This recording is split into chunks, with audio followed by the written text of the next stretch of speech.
Okay, so we have been growing this brows out. Sorry, tongue twister. We've been growing her brows out for a couple of months. She has a very nice natural arch already. So what I'm just doing is really just bringing her arch down. What happens is when people want to create an arch, they take too much hair off, and that is really what they think creating an arch looks like. But really, like I always say, following the client's brow line is what really gives you the arch. So you'll notice that we have spaces within this section, and the big test is going to really be being able to see if these hairs are going to grow back, just because a lot of times when they're overworked, it will kill the hair follicle and seal the whole entire hair follicle back up.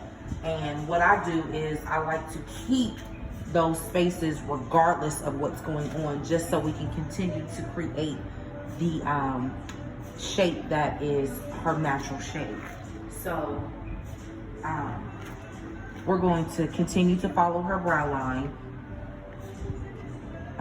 I'm going to start by using the hard wax because it grabs the hairs without having to go over it as many times. So if you notice, I'm following her brow line.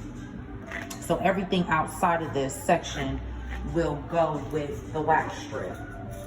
And that's what you want to happen. So I'm going to go back in and kind of just grab this section. So if you notice, there's still spaces. Anybody that's an artist or anybody who is looking to grow their eyebrows back, allow your artist to know to keep any space that's there, just to keep it. It doesn't matter if it's going to look dull or if it's going to look spacey. You want to keep those spaces, because those spaces are kind of what's going to show you what's going to happen in the long run. And you can always fill those spaces in. Again, I have henna that I use. I sell it.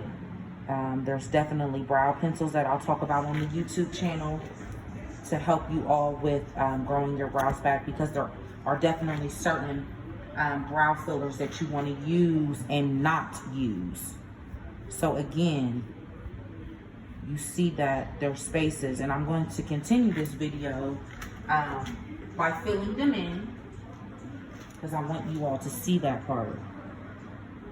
That's the part that a lot of people don't know, because they'll see these spaces and say, wait a minute, is it supposed to look like that? Yes, it's supposed to look like that. So it's really all about trusting the process. If you notice, I use cream wax on the top because there's not a lot of hair that needs to be removed up there. So you don't need to use the hard wax.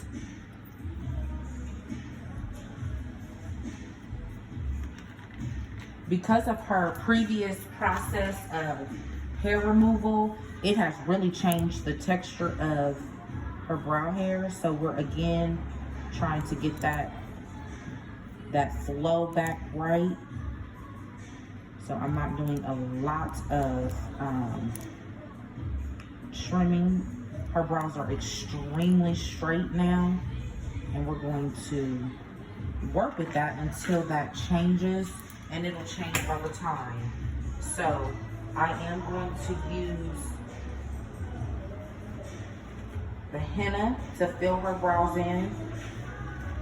I'm going to use a dark brown.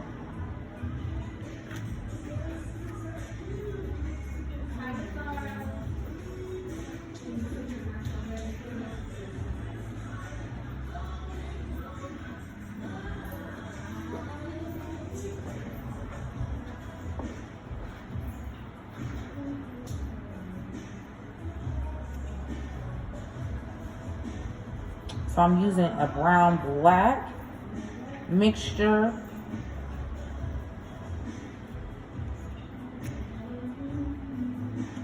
And this, her brow will go through a few different stages. So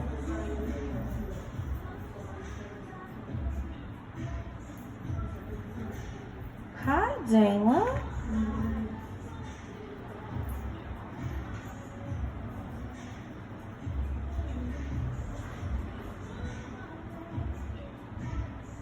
So I'm applying it pretty dark, and then I'm going to lighten it up for her.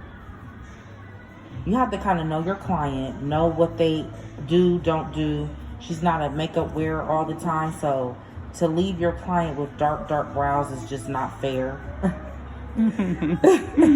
Especially if they don't wear makeup, you know, just kind of pay attention to client and make sure that you are, you know, making their brows fit their face, especially if you're still kind of in the creating stage.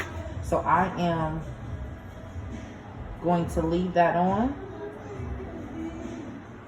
I'm going to leave that on.